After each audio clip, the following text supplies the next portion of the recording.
A really amazing job, actually, of getting veterans in and getting capturing their stories. And she's captured some amazing stories. And she puts a lot of hours and effort into this, and she does an excellent job. So do the people that work with her. And I think she's to be commended for the excellent work that she's been doing. I don't know if you got that little note from Sue in the paper and the email about somebody who, I don't know who it was, that Yeah, she, came in and she really said some nice things. This is the first time yeah. anybody has really said anything. Actually, we've had a few this summer. We had the guy who died right after 2 or 3 weeks after we did his interview, and his daughter was just so appreciative that we had done this. Well, sometimes the families don't even Yeah, know all the details of the story. This other one was also a case of a daughter who was really astounded at how, about the interview, and had learned stuff about her dad, Mr. Palumbo.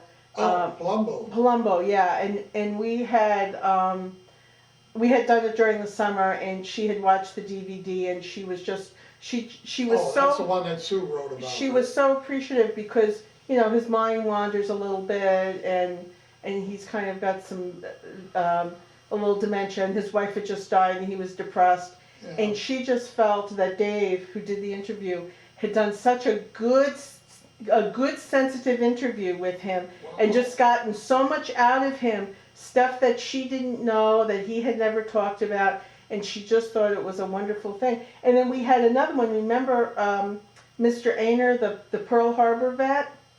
I don't remember now if you did that interview or not, but what was the name? Ainer, Ahner.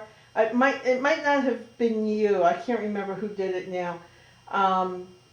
And he was 93 years old. He was a Pearl Harbor vet, and apparently his son had told some other family members about it, and I got an email from a niece and nephew in Arkansas who wanted copies of the DVD. So I said, just make a donation to RSVP and I'll send you, they wanted like 5 copies to send to his relatives, because he, Mr. Ainer was not quite up to making copies. So I just did that, so it's really good. yeah, they were really excited to have that. So anyway. Yeah, I've had them share with me, particularly on several occasions, a daughter and a granddaughter, but one was a daughter and one was a niece, and they came up in tears. I never knew he was in the war. I never knew this. I never knew that. I have never seen my father cry before. Oh, why doesn't that get on paper? Because that's as important as the interview.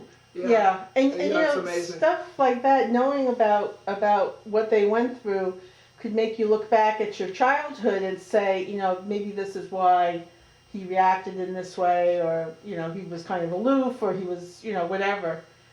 So it's exactly. Yeah. Yeah, a lot of veterans just don't talk a lot about they their don't experiences. want to relive that experience.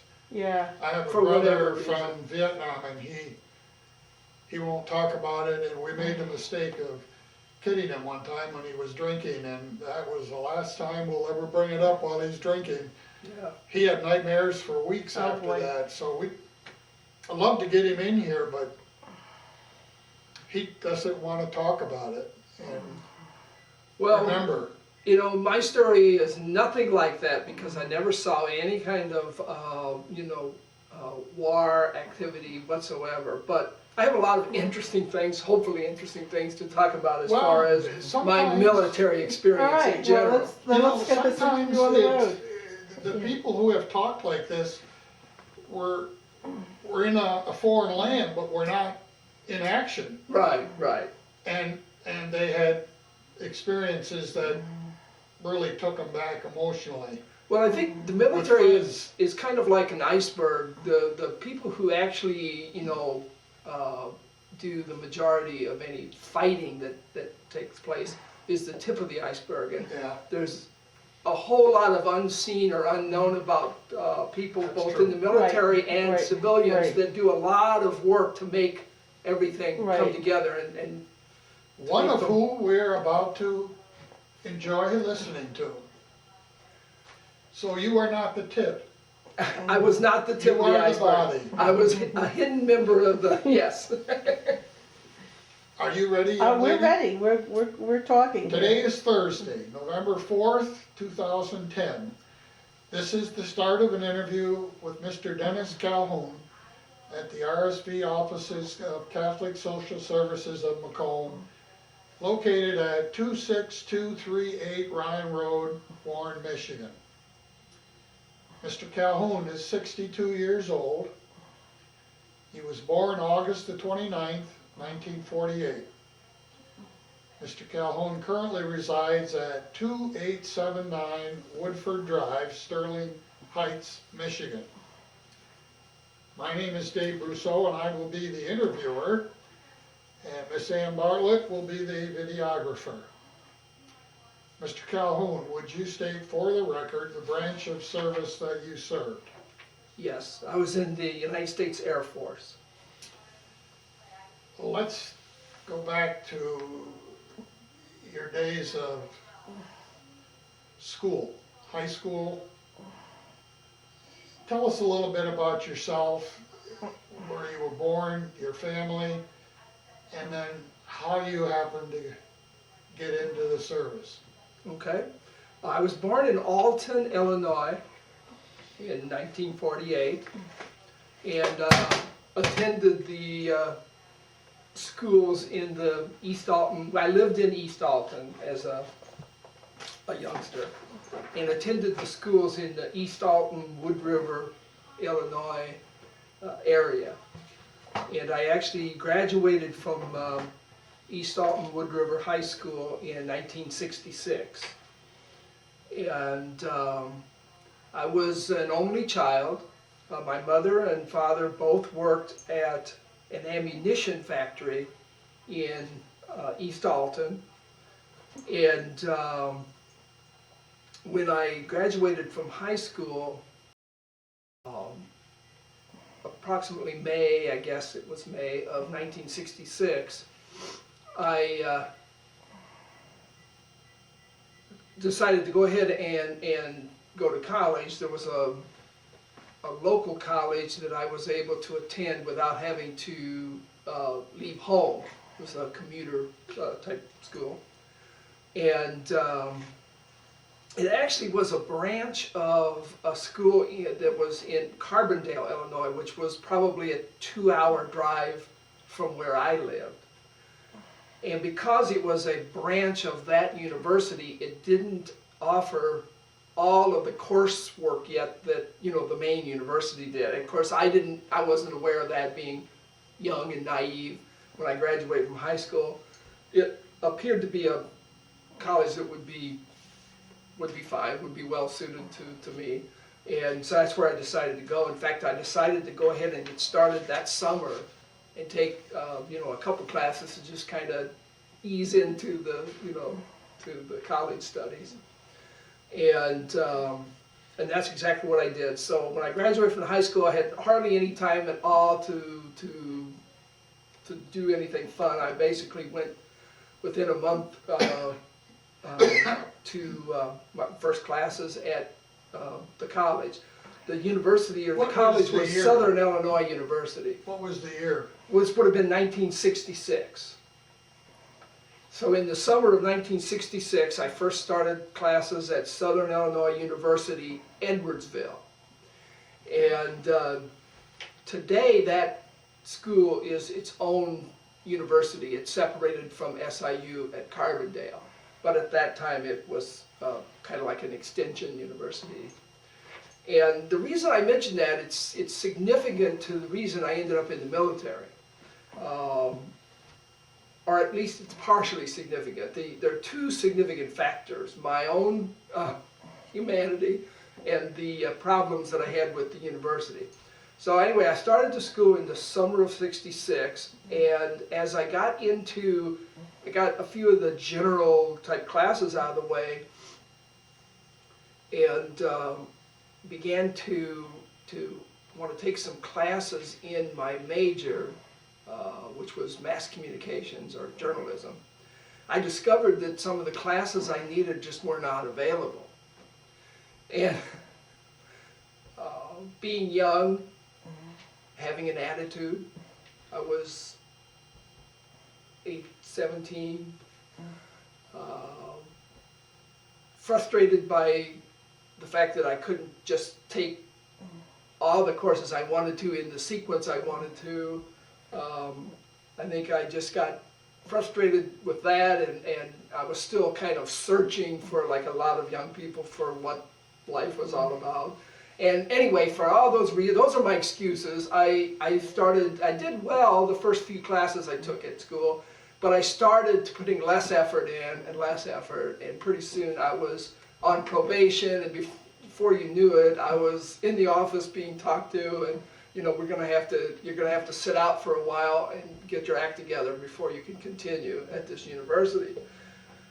So knowing that I was only deferred in the draft, there was a draft in place at that time, knowing I was only deferred because I was going to school, and realizing that once I was no longer in school, it would be a relatively short time till I was drafted. And not particularly wanting to be in the infantry in the United States Army, I decided that it might be in my best interest to look at one of the other services. Of course, my mother was particularly upset because she had, her and my dad were farm people, grew up on farms, poor farms that struggled, and they ended up getting jobs in the factories, which was at that time was a major step up from the poor farmers that were struggling. And they wanted something better for their son, so they really had dreamed and hoped that I would go to college and really make something else. Oh, here we are, a little frustration in the family in general, and she was upset, but she decided that I was probably right, that going into the Navy or the Air Force or something was maybe my best move at the time. So I guess you can say, with my parents' blessing, I went and talked to the United States Air Force and went ahead and signed up for a 4-year commitment. What was the atmosphere in '66 with regard to the U.S. and its involvement in Vietnam at that time? Well, the Vietnam War was, I think, well underway. As a matter of fact,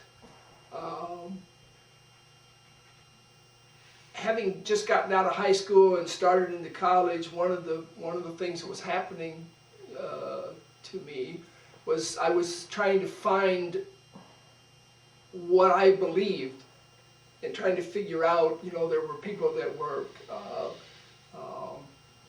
protesting the war. There were people in favor of the war. And I was trying to figure out what side I was on, and I was beginning to lean toward protesting the war. I didn't think, and I still don't think, that war is, the answer to any of the world's problems. But I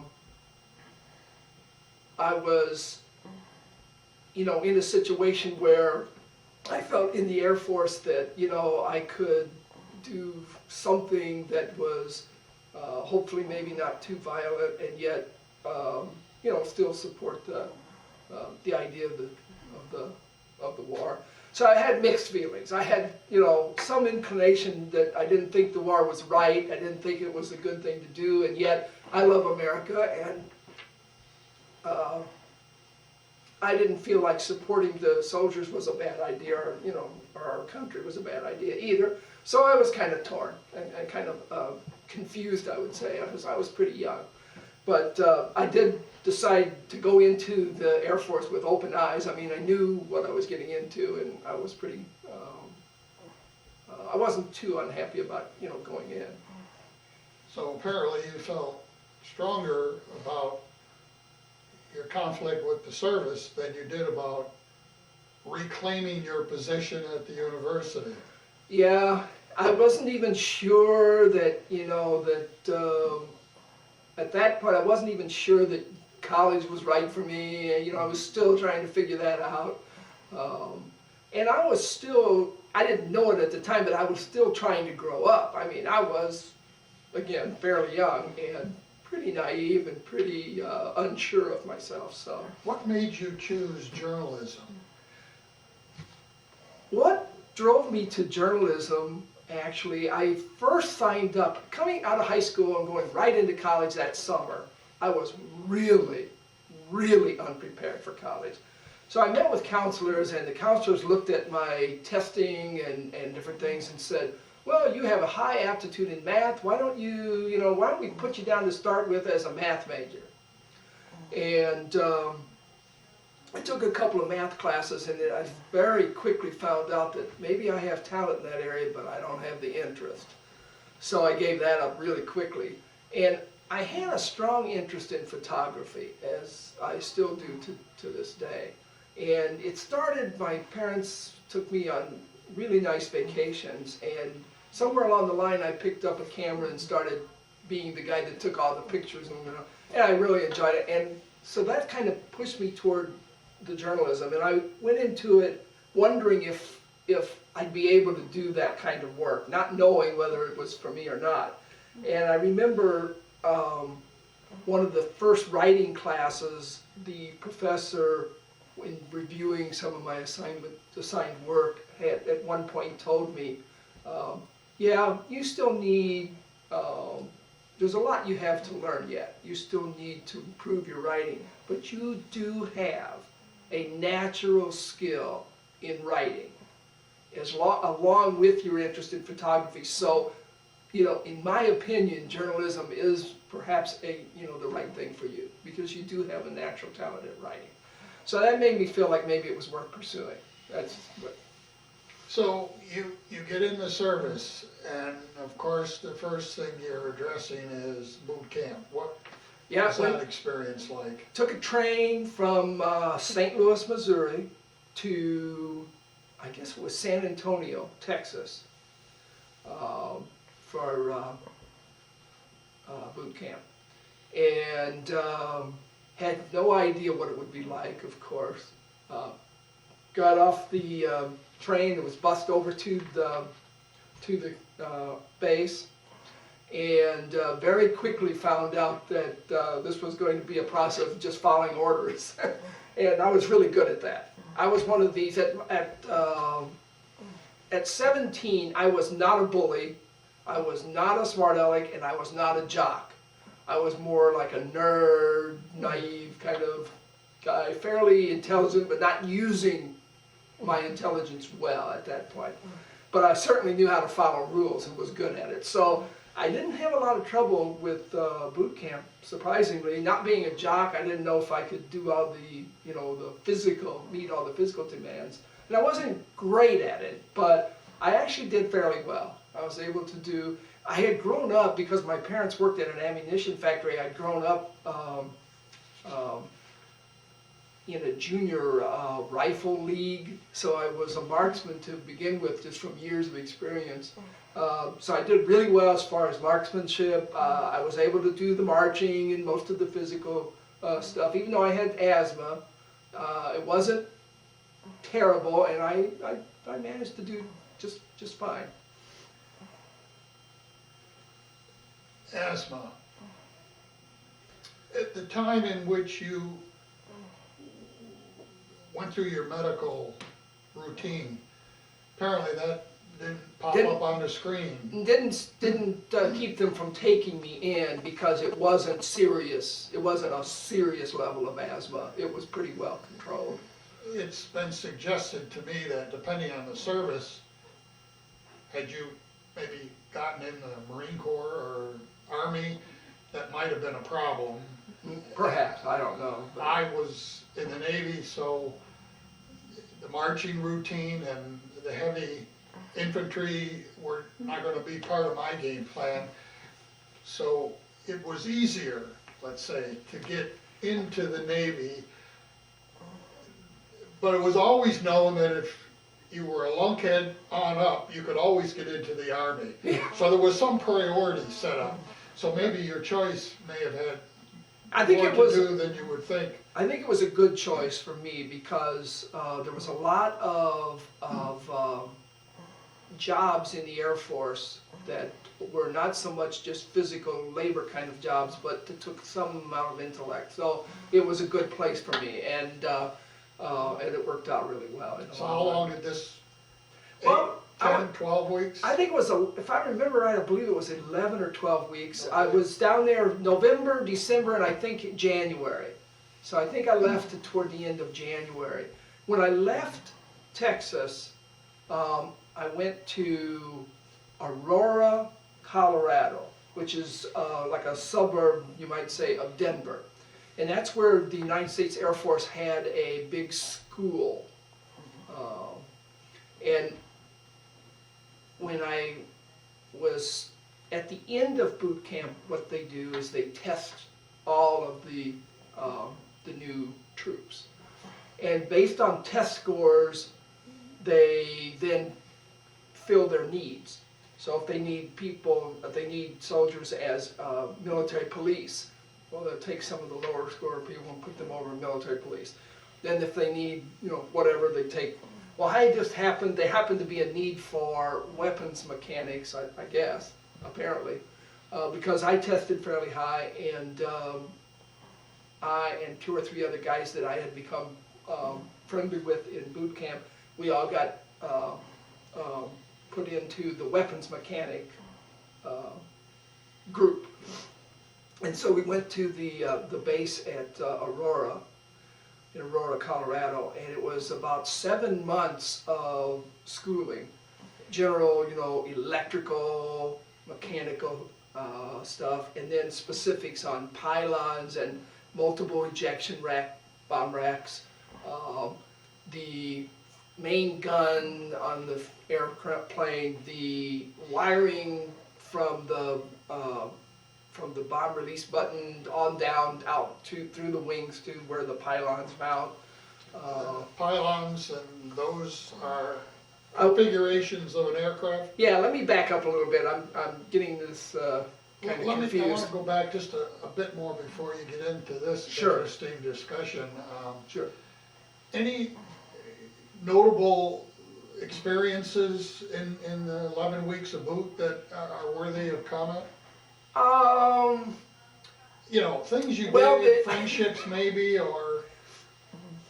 I don't really remember too much. It seemed like I just kind of floated through it, just trying to survive more or less. But yeah, I did make a couple of good friendships. One fella happened to kind of follow my career, went with me when we left boot camp to the same school. When we left school, he and I were both assigned to the same base in Thailand.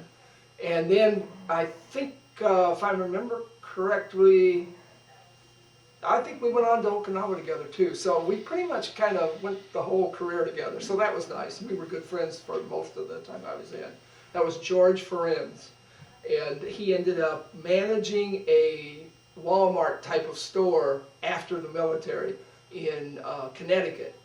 And one time when I was on a business trip out to Connecticut, I managed to get a hold of him by phone and go over and visit him for a little while. So that was nice. Got to see him once after the military. And then I do remember, in boot camp, the first, I think you've probably heard this and seen it in movies and stuff, but it's really true. The first experience that you have at boot camp is the getting up in the morning and getting ready and getting out there in formation, ready to do the day's business. And they want it all done efficiently and quickly. And for most 17, 18-year-olds, that's efficiency is not, their thing. So I do remember us all getting up and battling each other for space in the lavatory to get showered and shaved and dressed and out there. And it was like a comedy of errors. And the first day, I don't remember how many were in the unit. They put people in units. I think we were like 22 or something people. And I swear 18 of the group were there with bloody faces, standing waiting for the drill sergeant. And it got a little less bloody each day until about a week later we got good at being able to get up and shave in 3 seconds, but it was an interesting experience to try to do those things so quickly and get up there and get in line and be ready to go for the day. And the other thing that stayed with me for my entire life from boot camp was meals were almost like a precision drill team experience. The whole group of 24 guys or whatever were brought to them, and they were all, it was all programmed. You have from 11 to 11:10. The next group has from 11:10 to 11:20 to get them fed. So when you went in there, you had literally like 7 minutes to eat. And so you learned to go in, get your food, sit down, no chit-chatting, eat, and eat fast. And to this day, every member of my family constantly reminds me, slow down. You don't have to eat fast. I still eat fast. And I really believe that it came out of weeks and weeks of shoveling that food in quickly and getting back out to, so those are the things I remember from boot camp. I don't remember any really horrible experiences. We had to do a fairly long march with about 35 pounds of stuff on our back. And I know I really dreaded it because I thought it was going to be horrible. I remember surviving it and I got through it, so it wasn't that bad. I do remember too, the other thing that scared me was the run through the little gas tent where you got to get the mask off and back on. And if you shaved that morning, your face burnt like hell. And I don't remember that being as bad. It's like, when you're a kid and you're going to go get a shot, it's worse before it happens than when it really happens. I just remember my eyes watered and, but it wasn't that big of a deal. I survived it and it was like, no, not that bad.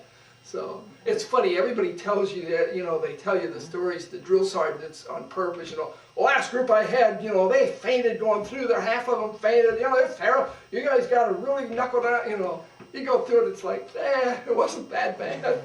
So. Let's go back to your first assignment out of boot. Okay, we went to weapons mechanic school. This was a 7-month school where we Excuse me, how were you were selected from what you know based on testing. just testing? Yes. Yeah, they're pretty good at testing. They're pretty good at figuring out who's going to be able to learn to do this stuff and who isn't, I guess. At least that's their approach.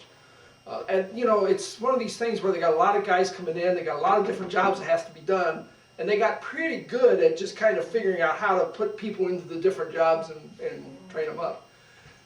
I was assigned when I went to that school to what was known in the Air Force as the Tactical Fighter Wing.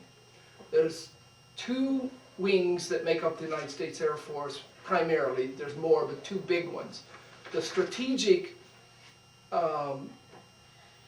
Air Wing, I think it was called, or the Strategic Command Wing, something like that. Strategic Air Command. Air Command, okay, thank you. And the Tactical Fighter Wing.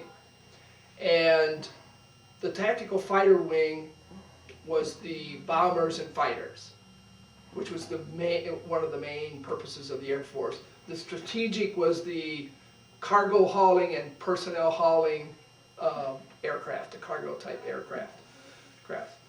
And so when I was assigned to the fighter wing, it meant I was going to be working with fighters, bombers, or fighter bombers. And it turned out that in my career, I worked on the F-105s for the first half of my career, and F-4s the second half of my career. And somehow the military, the Air Force, they knew that they were going through a period of transition as I was coming in to the military, where they were moving away from the F-105s and bringing the F-4s in to replace them. So when we went to school, we were learning a little bit, it was general stuff to begin with, and then the last part of it, we were learning a little bit of the specifics of the F-105, and a little bit of the specifics of the F4. But the way they do it, and they still do this today, even in the Army, you're trained on the general procedures which apply to, kind of all the common procedures that apply to all kinds of things, and then the specifics you learn once you're on the job. So, what we were taught, what weapons mechanic did in the Air Force was either worked on, one thing you could do was work on the main gun system in the aircraft. Another was being part of a group of guys that loaded up the airplane with all the weapons and then went down to the end of the flight line before takeoff and armed those weapons. Or you could be a repair person who repaired the pylons and the various things that mounted to the pylons. And I ended up doing a little of all of those things through my 4 years in the Air Force. When I was in the school, we learned, the mechanical things, how to use, basically how to use tools, how to read technical instructions. Electrical, we learned quite a bit about electrical stuff. And we also learned how to load the pylons and the various weapons that go on the pylons to the aircraft, and how to arm them, and general procedures on how to read wiring diagrams, how to read the technical instruction stuff, and on how to troubleshoot and repair the things that made up the weapon system on the aircraft. And like I said, that was about 7 months of schooling. Was this all land-based aircraft? Yes. Yes. I don't imagine there would be much difference between land or sea-based. The weapons are the same, it's just unique things about carriers versus land-based that you'd need to become familiar with. And Right. I never had any experience with the aircraft carriers, and actually that's Navy. Yet the funny thing that people don't often think about, and it's kind of a joke, but there's an underlying truth to the joke. The joke is that the Army has more boats than the Navy, and that the Navy has more aircraft than the Air Force. And it's actually literally almost true. The Army, because the Navy tends to be big ships, they don't have huge numbers. They have, I don't know how many, but they have 24 multi-million-dollar floating cities.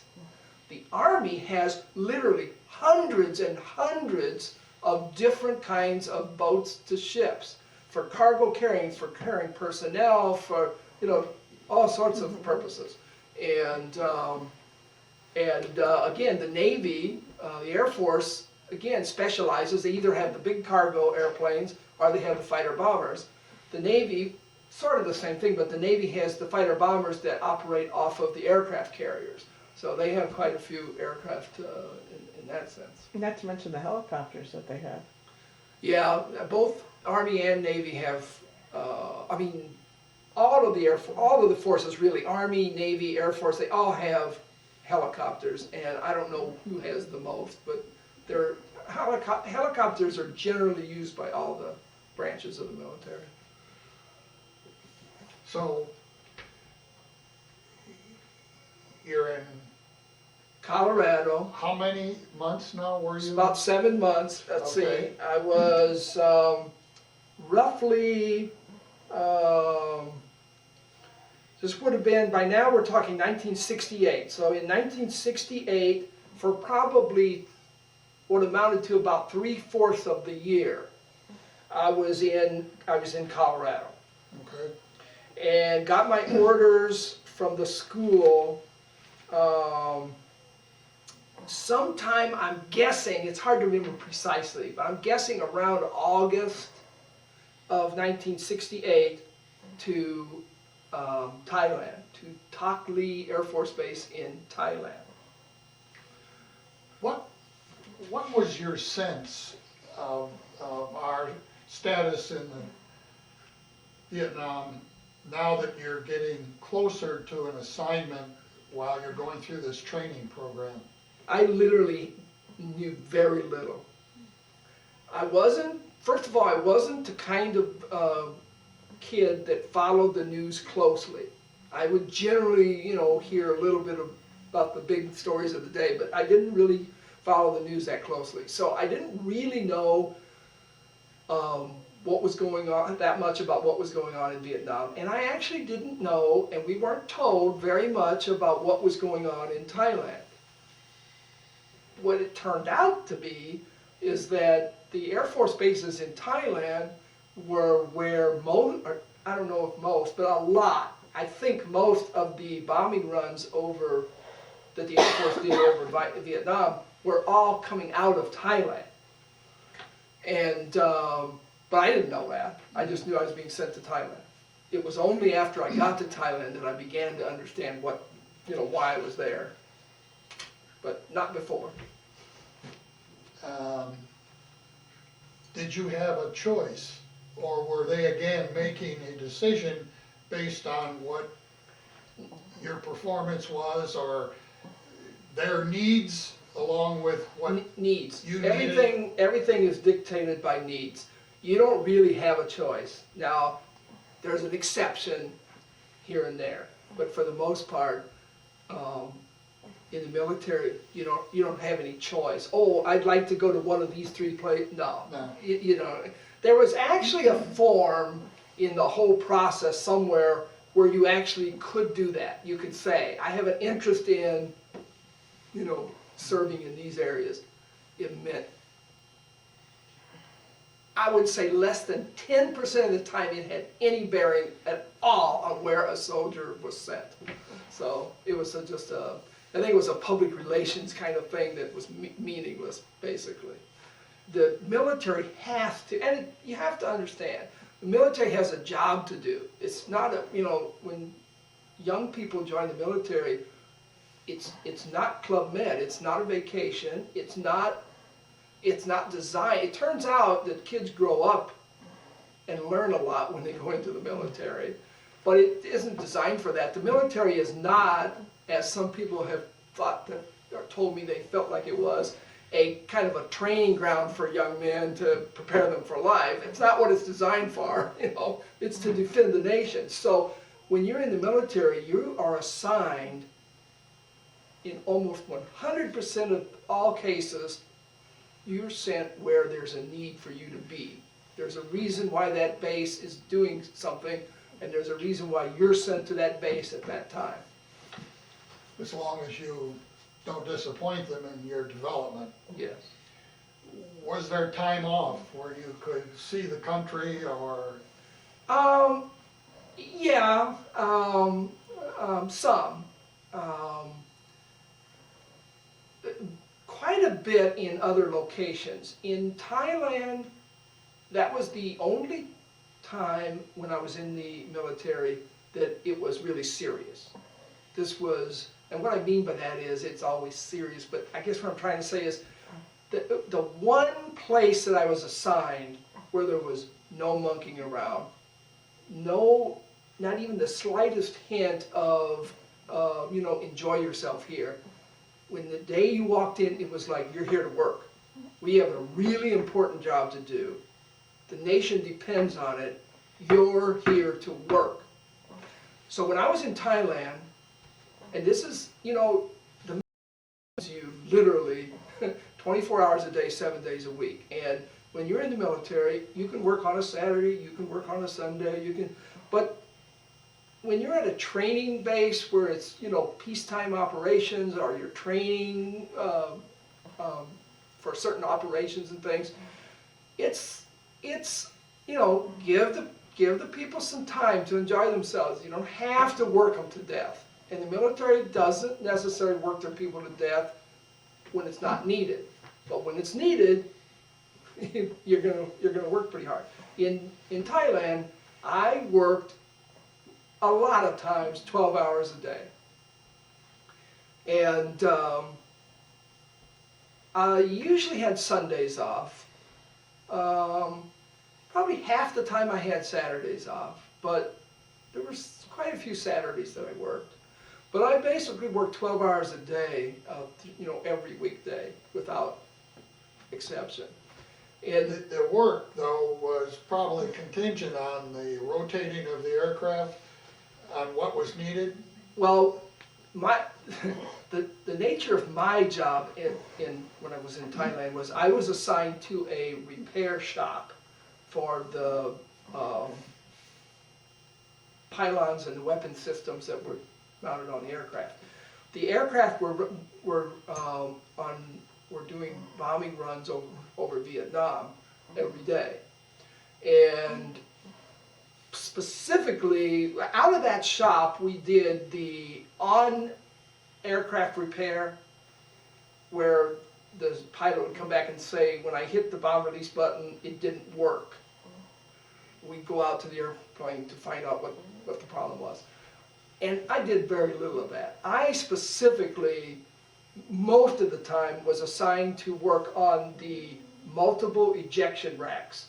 That's the thing that mounts on a little pylon in the belly of the fighter plane that carries the bombs. Carried 6 bombs, 6 250-pound bombs. And it's a really simple device, but a little bit complicated in that when an aircraft is flying, it's flying at such speed that when you release the bomb, it hovers right where it is. The airstream is so fast, even 250-pound object stays with the aircraft. So the way the device works is there's little mini cartridges. In appearance, they'd look a little bit like a shotgun shell that go inside each of the locations where the 6 bombs mount on the rack. And those, when the bombs are released, those fire and actually push the bomb away from out of the jet stream so that the bomb can then free fall. And so, those have to work as well as the thing that's holding the bomb in place has to open, and the devices have to fire to push that bomb away. So This is all pre-smart bombs. yeah. We're talking 1968, 69. That's Now, interesting, I've never known that. bombs are not completely dumb, even in the 60s. What was intelligent about bombs was a little device. If you see a bomb, on the nose of the bomb, there's a threaded front end. And there's a device that screws into the bomb itself. And all the intelligence is in that device. That device is the detonator that causes the bomb to explode. And the way that device works, there's several different ways. You can have a bomb that just explodes upon contact. So in other words, when it hits whatever it's going to hit, the impact just drives a little rod from that device into it and it detonates. And even if it doesn't hit the device, the impact of the bomb hitting causes that device to release and go in and detonate the bomb. But there was also different devices that you could screw into the front end of the bomb that could be set to do other things. It could be set to detonate at so many feet above impact.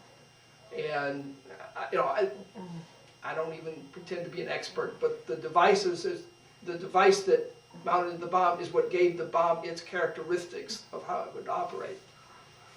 That would be called like a trigger, right? Yeah, I forget the name of that because in my job, I didn't really work with those. Our job was to, whatever one was prescribed for that mission, we were given those if I was one of the crew that mounted the weapons and went and armed them before, we were given the device and we put them into the bomb, screwed them in good and solid, and then down at the end, we released the little safety device so that it would operate and do whatever it was going to do. But we didn't design or understand or know much about those. That was another career field that did the, so I can't tell you much about them because I just didn't know anything about them. During this learning phase in Colorado and then Thailand, how did you keep in touch with the family? Well, you know, I did get to go home a few times, a couple of times. Trying to remember, it's hard. Is this rotating routine where periodically? No, I didn't. No, when I was in Thailand, I was there the whole time, never went home. But after boot camp, I was given a few days to go home. After the school, once I got my orders to go to Vietnam, I was given like 7 days or something to go home before I went over. Maybe 10 days. Pretty nice little break. Then the whole time I was in Thailand, I did not have an opportunity to go home. And when I was sent from Thailand to my next assignment, which was Okinawa, I got no chance to go home. I went directly from Thailand to Okinawa. However, Okinawa was an 18-month assignment, and during that 18 months somewhere, and I don't remember when it was, but somewhere in that 18 months I was given one trip. I was allowed to go home once. So I did make at least, 3 trips home, and then I got another chance to go home when the final little 5-month or whatever at the end of my career, when I went back to the stateside, I was able to go home before my last assignment at my last base. Korea? No, I went to Korea when I was in Okinawa. Oh, I see. I'll tell you about that when we get there. Let's go back home for a minute. What's your mother going through with only son, only child? That must have been. It was hard. Yeah, it was really hard. Obviously I wasn't there to see it firsthand, but I know that my mom had great difficulty dealing with the fact that I was away from home, dealing with the fact that I was overseas, and knowing, the Vietnam War was going on. And even though she knew that in Thailand it wasn't quite the same as being in Vietnam, she's still worried, obviously, because Air Force bases in Thailand were hit a few times, but nothing to really be concerned about. But, she was nervous about it anyway. How would she get any information that could help her make that decision? Well, I was free to write to her. Letters were, I think, still, you've heard about during World War II, the letters were censored and all that. Letters went through some sort of a review process even in the 1960s during the Vietnam era. But it wasn't the same. It wasn't a censoring per se. It was some kind of a sampling review just to, try to catch if anything, really. So she could make some decisions about when she needed to turn on the worry and turn it off. Yeah, I could keep her informed as, what my life was like in the military, what was happening to me, what I was going through, what I was experiencing, what I was feeling. So yeah, I did a pretty good job of writing, and I could call occasionally. It wasn't easy to call often, but in those days, there would be usually at any base, including even in Thailand and Vietnam, there would be a place where you could make a phone call home. It was just a matter of waiting in line behind a lot of soldiers for limited number of lines, and so it wasn't easy, and you didn't call like every month or anything, but I was able to call home, I think, maybe, I want to say maybe 4 times when I spent the year in Thailand, which is pretty good. And, I'd maybe get a 10-minute conversation in, so it wasn't bad. But the letters, I wrote letters fairly often. I knew my mom was worried about me. And not only worried about me, but there was a real emotional loss. And I know my dad told me a couple of times that, you know, she cried more frequently. She was definitely more upset in general while I was in the military. So it was hard on her. I'm I sure. know. All right, now you're moving on from Thailand. Well, now I'd like to kind of revisit Thailand before we move on, Okay. if there's time.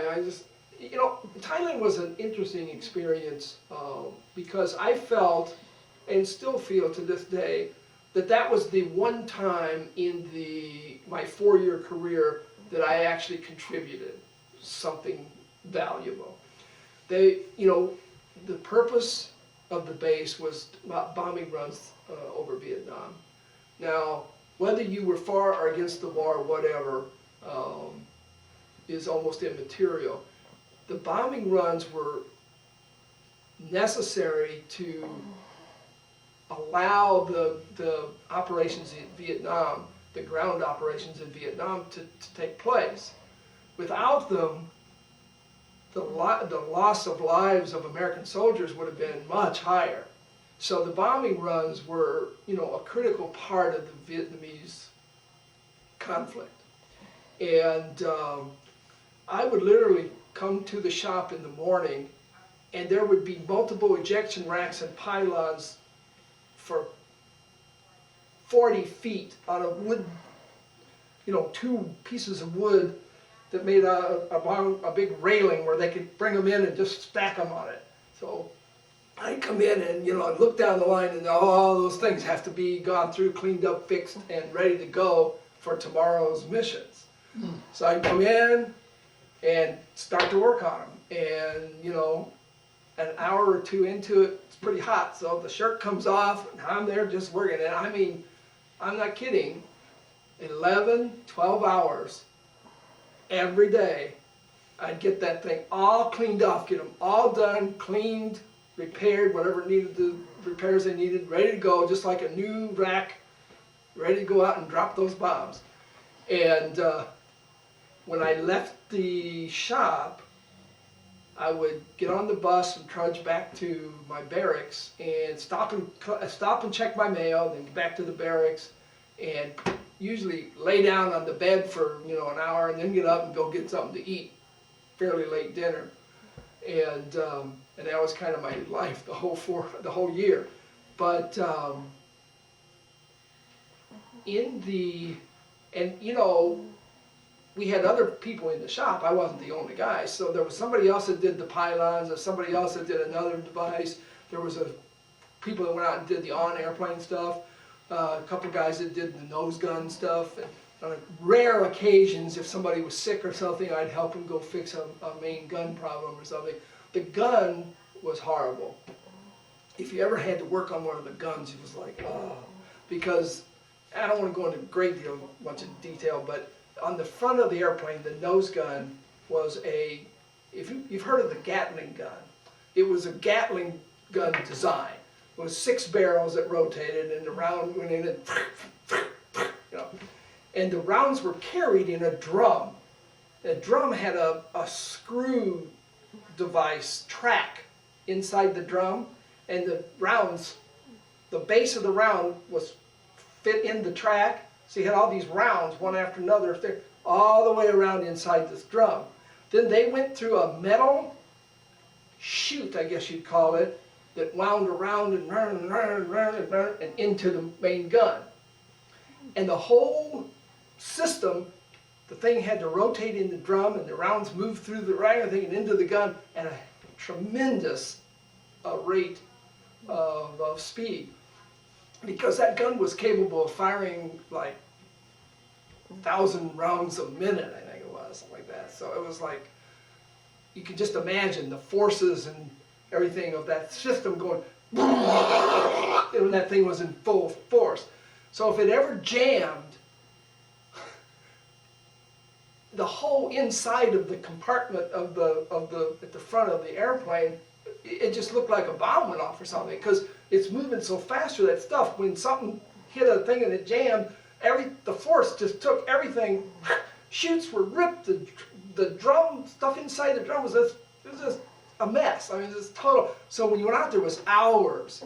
You know, one of those gun jams, it was hours to take everything out, replace the whole system with all new shooting, new drum, new everything, and then load the system with rounds again. And even when it didn't jam, they had to go out and load all the aircraft with the rounds for the next day. And the way that is, you had the rounds in a device that you were able to connect up to the system, and you just turned the motor on and it went, ran the rounds into the system, loaded the drum. But so I did that a couple of times in the year I was there, but mostly I worked on the so it was one guy who, for a year, supported every fighter bomber that left that base and dropped bombs over Vietnam. And it wasn't, if I was sick, somebody else had to, you know, try to cover the pounds and do the multiple ejector racks. So, you know, I basically wasn't sick. So I felt like I feel like even today I have a right to claim that I really contributed to the Vietnam War during that 12 months I spent in Thailand. That was the time when I really worked and did something valuable. Any of the aircraft that you work on lost over Vietnam? Well, one or two, I don't even really remember, but I can tell you this. The F-105s, the F-105 was an amazing aircraft.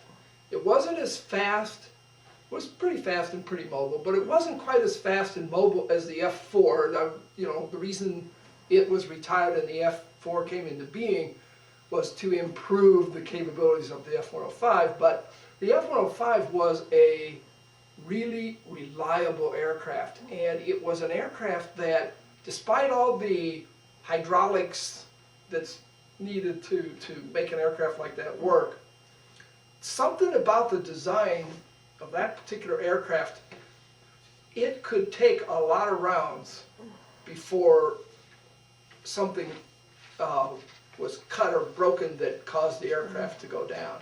So we would, not that I went out to the flight line to work too much, I was mostly in the shop doing those multiple ejection racks. But the times when I did, you know, we would see that the aircraft would come back with holes in it. I mean, it literally, you know, those airplanes got hit. But the F-105s were amazing in their ability to take rounds and just keep going. Absolutely amazing. So I know that some were lost, but, and I know when it happened, there was if the pilot was lost, a lot of times the pilot actually survived because they would eject out of the aircraft if they knew it was going down. And in many cases they were rescued. But if a pilot was lost, it was a big deal. And we would know. And it was usually, everyone went out to the flight line and there was like a ceremony to honor the pilot and that sort of thing. So, you know, we lost a few, but I don't remember that occurring a lot. I do remember, you know, 2 or 3 times in the year that I was there. So that's a pretty good record, I would say. The other, if I recall, the holes were probably flat versus other aircraft. I don't think there were, I think the U.S. controlled the sky, but... Well, there was rounds from the ground, yeah, that would hit them occasionally. That's what I mean. They would shoot, but when those things burst, it was the flak that was... Yeah, they catching. did see enemy, you know, MiGs. Oh, that's sometimes. right. Yeah. You know, right. I mean, I don't know how You're much right. of this, but the reason I know is because occasionally, especially, you know, the pilots were just like the rest of us, they rotated in. You know, the pilot would come to and be assigned for a year and move on, and then new ones would come. and you get a fresh pilot, usually, and often, not all of them, but some of them were coming directly out of school. They weren't like real experienced pilots. They were experienced when they left Thailand, but not all of them when they got there.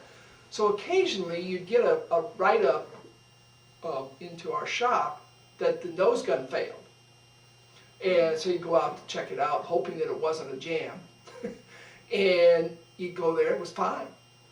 Absolutely nothing wrong, except all of the rounds were gone.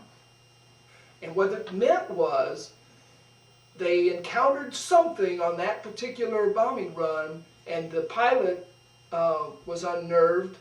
And the way the pilots fired the main nose gun was in short blasts, because the number of rounds that would be fired and was incredible. So what you would do is go, you literally just tap the thing, and that would fire off, I don't know, 19 rounds or something. So you didn't hold that gun trigger down, you just touch it when you're trying to shoot at a MiG. But if you're just out of school and maybe it's your second run and you see a MiG and it scares the hell out of you, what would happen? Your first time, you just go, you forget, and you go, and you run all 1,500 or whatever rounds were in the aircraft out in 2 minutes or something, and then the guy would go, well, it didn't work. So he'd write up on the maintenance tag, main gun didn't work. Yeah, it worked just fine. He didn't realize that he had held the trigger down and ran all the rounds out, and then when we tried to fire it a second time, it wouldn't do anything because he expended every round he had. So, but the other thing about Thailand I wanted to talk about was in the Air Force, they had military police, just like the other branches, but the Air Force didn't have huge numbers of them. So at a base like in Vietnam and in Thailand, where there was the possibility of the base being attacked, the military police were in insufficient numbers to handle that situation. So what they did was any soldier in the Air Force that was of low rank, I don't remember where the cutoff was, it doesn't even matter, but if you were only a one or two striper, when you got to a base in Vietnam or a base in Thailand, most of the young soldiers like that were given extra duty as a military police augmentee. So when I got to Thailand, being completely naive, didn't know anything about anything, I found out I was going to work in a shop, work on multiple directing racks and and all that. Okay, so I get used to that, and a week or so into it, I'm working away, and I'm like, okay, I know. And I get noticed that I'm to go to someplace for a meeting, and I'm like, okay. So I get there, and they say, all right, gentlemen, all of you, you're going to be police augmentees. I'm like, what? Yeah, and your training starts on this date. I want you to be at building K11 at, 400 hours or whatever, So we all show up, and we get, I'm not kidding. This is the humorous part of the story. We get literally a few hours of hand-to-hand combat training. What a joke. I mean, it was not enough to nothing. I mean, you couldn't have protected yourself if somebody had attacked you. If they had any skill at all, you'd have been dead. And we got some training on firing machine gun placement. We got, I don't even remember it all, we got trained on how to use the equipment and wear the equipment that they would give us. I remember it was 40 pounds of ammunition, crisscrossed, like you see in the movies, the Mexican guy with the crisscross. Yeah, that's what we were given, only we were given a card, and our gun and ammunition was stored in a locked container. And after the training, then we were considered to be these augmentees. So this is a typical day of my life in Thailand. I show up around 7 o'clock at the shop. and I begin working. I work all day. I'm checking my mail probably around 6:45 that evening, and I get a little bit of something to eat, and meet up with one of my buddies. We sit there and listen to some records or chit chat or something for a couple hours, and by 10 o'clock I'm like, and sleeping. Midnight, alarm goes off, and it's kind of like the early warning system they have here, that siren kind of, it was similar to that kind of thing. So it would wake you up. So there I'm there asleep, thing goes off. Any of us that were the augmentees, we had to report, we knew where we were to go. We had to report immediately upon hearing the siren. So here it is now, I've worked 12 hours, I've gotten 2 hours of sleep. I'm out here reporting, showing my card, getting my weapon, getting my helmet, 40 pounds of ammunition, a canteen belt, and some, whatever, a few things. And gone over and told what we're going to do that particular night. And it could be spending the next 4, 5, 6 hours alone in a machine gun emplacement out at the edge of the base in the complete darkness with a night vision scope and a machine gun in an underground bunker, laying on your stomach, or being in a truck with 2 other people and going around the perimeter of the base, waking up the Thai hired guards that would guard the base up in these looked like water towers, but they were guard shacks up on a structure, because the local Thais that were hired to do that tended to fall asleep. So the augmentees and one MP, his job all night was to go around and wake them up. He just drove the whole circumference of the base for 4 or 5 hours, waking up or making sure they were awake. They weren't always asleep, but making sure they were awake and on duty. And it didn't matter if it was raining. It didn't matter, whatever. This is what we were doing. And I can't even think of all the things. There were about 4 different things that you could get assigned to do. And you do this, and I'm not kidding, this was probably on average once a week, maybe twice a week and sometimes. So, I had those 2 hours of sleep, and I remember a couple of times sitting on my helmet in the back of a truck, bouncing along in the rain, totally soaking wet, going around waking up the perimeter guards, and getting back around 5 a.m., 6 a.m. sometimes, and changing into clean, dry clothes, going back in, and working for another 12 hours. And like I said, once or twice a week. So, I worked my ass off in the year I spent in Thailand. It was nothing like, the Air Force, we would get, at different Air Force bases out of that, we would get Marines and Army and even Navy people occasionally for, whatever reason coming through. I don't even remember all the different reasons. And every time that some of those troops would come through and we'd have a chance to talk to them for a few minutes, they were always telling us the Air Force was the country club of the military. Oh. And what they meant was, and it was true too, actually, honestly, we had the best library on each base. We had the best recreational services, like a dark room for people that were interested in photography, bowling alleys, I don't know, but just recreational opportunities. The buildings themselves, even like living quarters, the barracks and stuff, were generally a step or 2 above anything that the Army and Marine Corps had.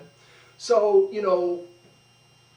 it was always being rubbed into us that, you guys got it made compared to us and everything. Well, not the year I spent in the Air Force in Thailand. That was a real year of the real military experience. I will never forget that, because that was tough duty. It really was.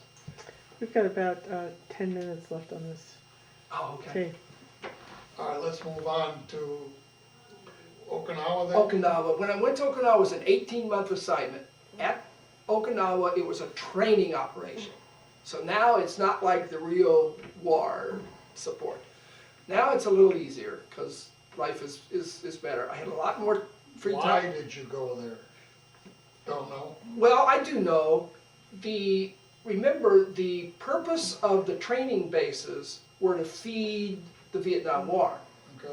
So we were there to train pilots and to train, the unit, all the different functions that made up a unit that would operate in Thailand or Vietnam.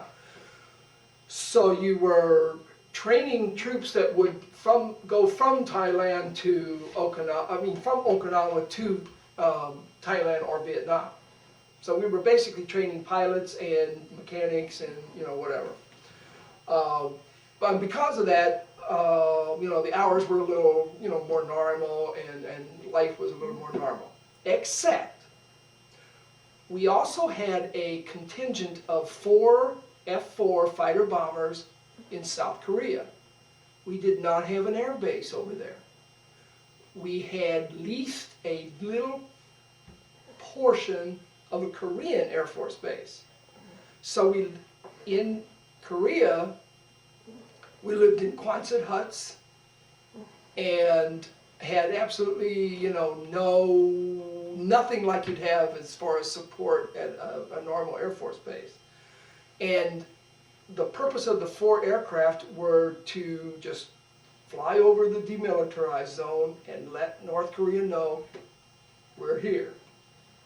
Don't screw with us because we've got aircraft right here ready to go and we'll have more here in a moment's notice, so just back off, dude. That was the job. So our purpose at Okinawa was to do our training operations and support this one little warning operation in South Korea. So it just so happened that I went, you would go 59 days at a time.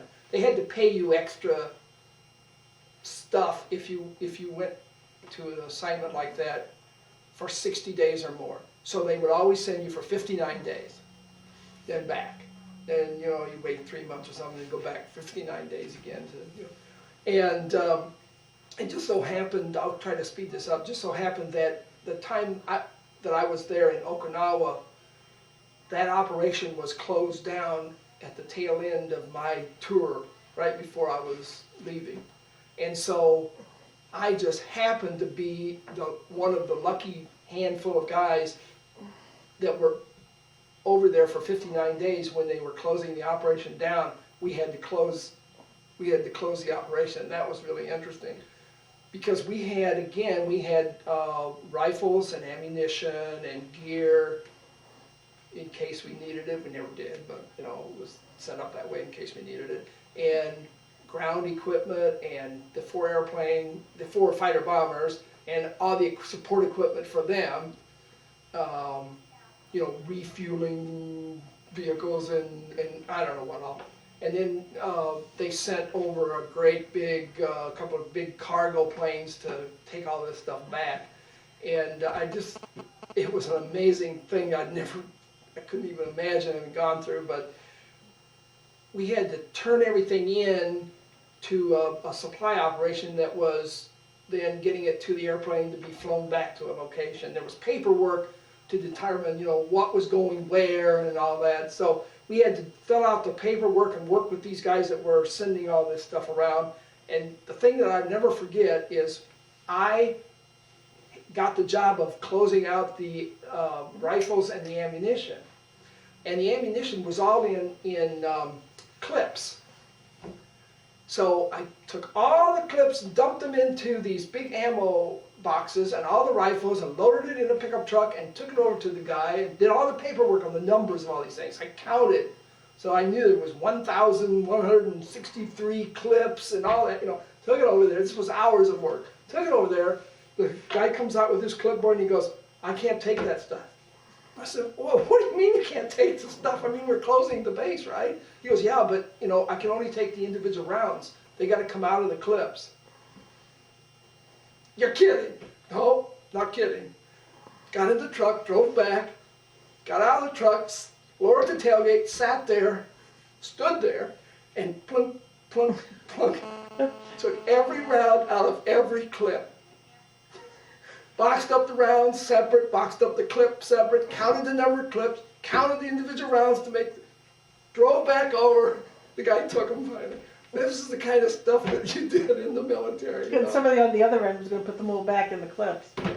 Unbelievable, just unbelievable. So from there, you're done now, Yeah, I had something like 6 months left in my 4-year commitment. So I applied for an early out for education. I says, I'm gonna go back to school. By then I had decided, well now, see, I've grown up, so I've got, I'm ready, I'm gonna go back to college and all this, and I'd already done the paperwork and stuff at the college and I was ready to enroll, and so I put in the request for it was denied. So I was like, okay, I'll just do my 4 years and quit complaining. So they sent me to Calhoun Air Force Base in New Mexico, and I went home for a few days, visited my parents, got my car. It was the first time I had a car when I was in the military. I drove back to Calhoun Air Force Base. I walk in and tell them I'm there, and the captain lieutenant, the lowest officer rank there is, the lieutenant that ran the operation that I was assigned to, he calls me into his office and he says, I see here you've got, at this point, almost 6 months, the last about 5.5 months to go. And you're getting out of here, huh? And I said, yeah. He says, can't we talk you into re-enlisting and all this? And no. So he says, well, okay, he says, I don't know what to do with you. And he says, I guess I'll put you in the pylon shop. I don't know what else, I don't really have a need for you, to tell you the truth, but I'll put you in the pylon shop, fine. Okay. So I went over, by this time, by the way, I'm a staff sergeant, 4 stripes, and that was his problem. He needed, lower ranked individuals to do grunt work. He needed one level above me, the 5-stripers, to run a couple of operations. He was missing one, I think, but he didn't need a staff sergeant. So he goes, I don't know what to do with you. So he says, I'll assign you to the pylon shop. Well, I get over there and there's 2 guys. I walk in and introduce myself and they go, yeah, boss. I says, what do you mean, boss? He goes, hey, you're running the pylon shop now. The guy that was here is gone. So, I says, I am. I said, what do you guys do? He goes, nothing. Turns out there's like just a few aircraft at this base. I don't even know what, honestly, I'm not sure what the mission of Calhoun Air Force Base, at least the unit that I was assigned, I don't know what it was. I mean, I really don't know what it was. The one thing that I experienced at that final stop before I got out was the fact that Calhoun Air Force Base was committed to supporting the breakout of war in Europe. In 1970, starting around 1970, through the 70s, the threat analysis for the nation was that war was going to, if war broke out, war was going to break out in Europe. It was the days of we were against Russia, and if Russia was going to start something, it was going to be in Europe. So, okay, so Calhoun Air Force Base was responsible to, if war broke out, to move to Germany and operate an entire Air Force base in Germany. This is really ridiculous. I wanted to make sure I get this in because this is amazing. That base was basically almost in mothballs. It was a low, kind of like Selfridge on its lowest day type operation, 11 months out of the year. But 1 month every year in October, Calhoun Air Force Base flew everything from the United States to Germany and turned that base, like taking this from an empty room to a full operation in a matter of like 3 days. They would fly everything, human beings, all the ground equipment, all the fuel, food, everything. I mean, it defies imagination. Everything. There was nothing that was supplied by German companies. Everything they needed to do operate a complete Air Force base was taken from Calhoun Air Force Base to Germany, and they were expected to open it up and get everything ready in like 3 days to operate. And these two guys tell me, we're going to Germany in October. That's what we do every year. That's what we live for here. And I says, God bless, I'm getting out in November. He says, you're going to Germany. Oktoberfest. So, for 31 days in October, we flew everything over and set up an operation and operate flying airplanes and then closed everything down, flew everything back. Can you imagine the money For 1 month? for 1 month, just to show that if war broke out, that's what we could do. That's what we would do. They didn't. The United States didn't want to pay for a full around-the-year operation at this location. So what the Congress and the DOD did was they set up this thing where, Calhoun, you are responsible upon a moment's notice to be able to operate in Germany if war breaks out.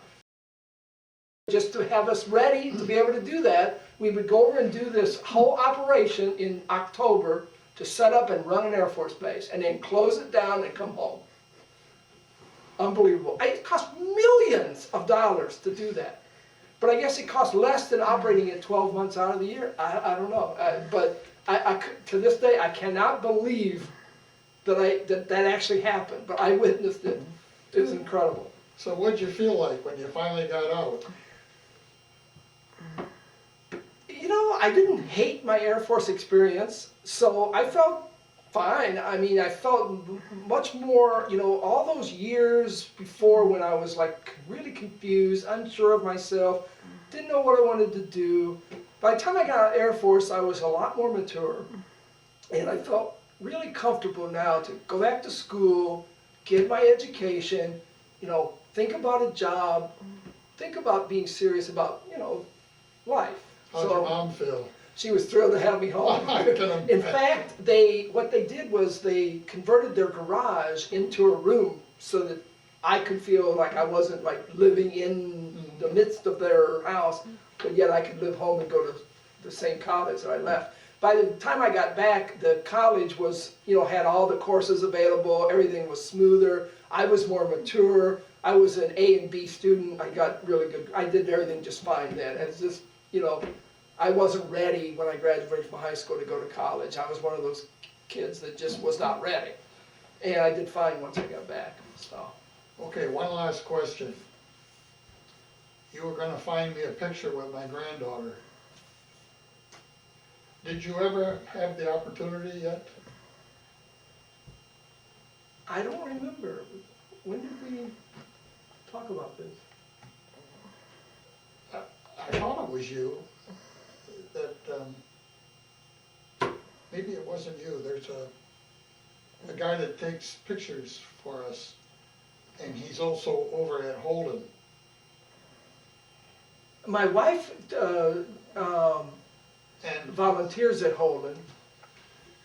what's your wife's name? Oh, now I know what you're talking about. That's right. I didn't take the time to do it yet. I'm sorry. Okay. Now it's coming back. Okay, Now I thought I was losing my mind. No, here no, for a no. minute. It's me. I know what you're He took talking a whole about. slew of pictures, and while I was over there, my That's granddaughter's going to college. She was with you the one She time, was with me, and I got some pictures, and I think she's in at least I one think- of the pictures, and I haven't. thought I'd like to Yes, you show it know. to her, because she was real proud of that. Matter of fact, she's signing up so that she can be with that Holden group and work on it, because she's gonna be in elementary education. I made a note. I'll remember now to try to do that. You Well, know, I could sit here for another half an hour We to an could hour. keep talking a little bit. I see you got a couple of pictures there, because even though we ran out of tape, it's still recording on here, Oh, on the okay. DVD, so. This is my dad when he was in the Navy, actually the Coast Guard. it's striking, I think, the resemblance of him and his dad. Oh, yeah. Yep. And this is Oh, yeah. me when I was in the Air Force. When you come back, is that when you met your wife then? Yeah, when I went back to school, then I started dating, and I'm on a second marriage. I met my first wife at the university, and we were married for 11 years, and did not have any children. And then her and I moved up to Michigan. I graduated and got my degree in 1974. Could not find a job in the greater Alton, St. Louis, Missouri area. So I took at that time there was an exam to work for the federal government called the PACE exam. A lot of people have heard of it. It was done away with, but I took the PACE exam in an attempt to get offers to work for the government. And it worked out absolutely incredible because I got a good score on the exam, but not, fantastic. And so, because I spent 4 years in the Air Force, I was a veteran, and anybody that took that exam and they were a veteran, they got a 5-point boost for being a veteran. With that 5-point boost, I was at the very top, and I was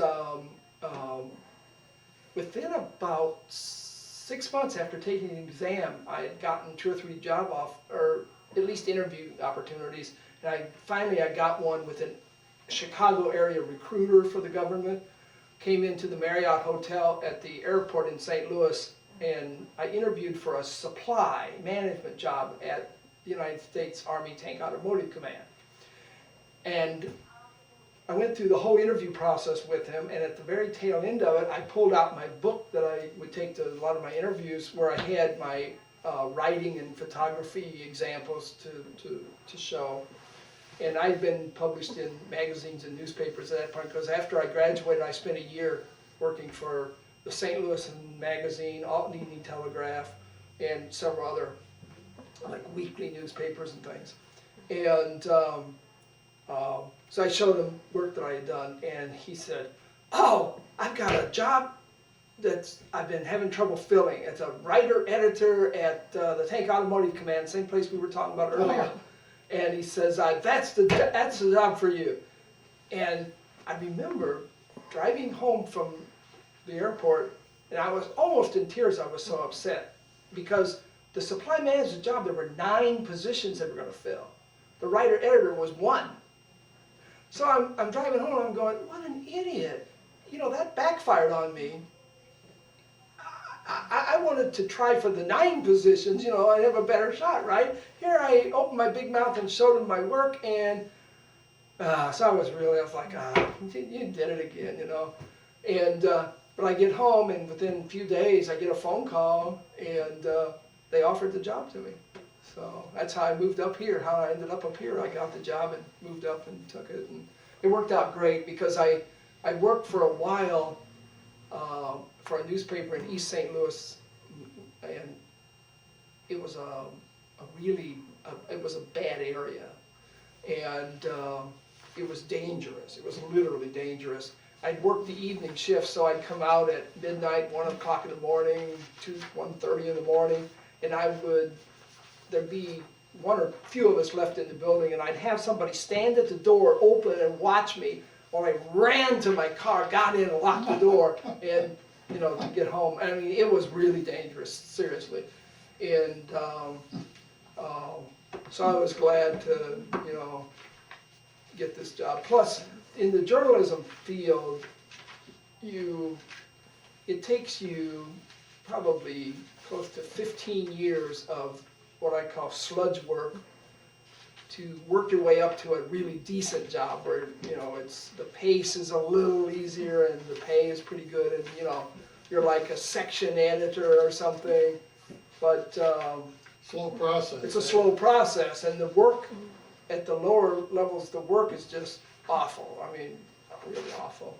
And so I was really happy to get this. You know, I went from deadlines where I literally had to turn in something 22 minutes from when it was given to me, to I show up at TACOM and they give me my first assignment and I says, okay, I think I can have that to you, you know, in about 3 days. The guy says, you got a month, 2 months, whatever, just do a good job for me. I'm like, so it was a whole different world. Sounds like you had quite an interesting time.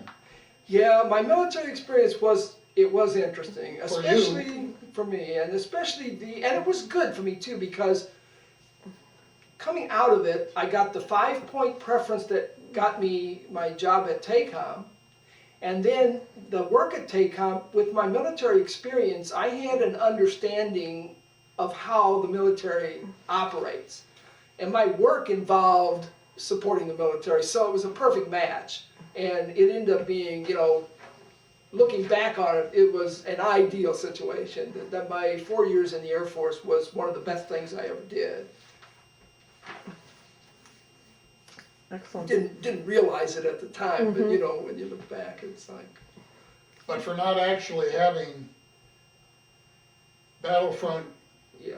exposure, a lot of things went on. I mean, that's a long time ago, Yeah. and your memory is certainly remarkable.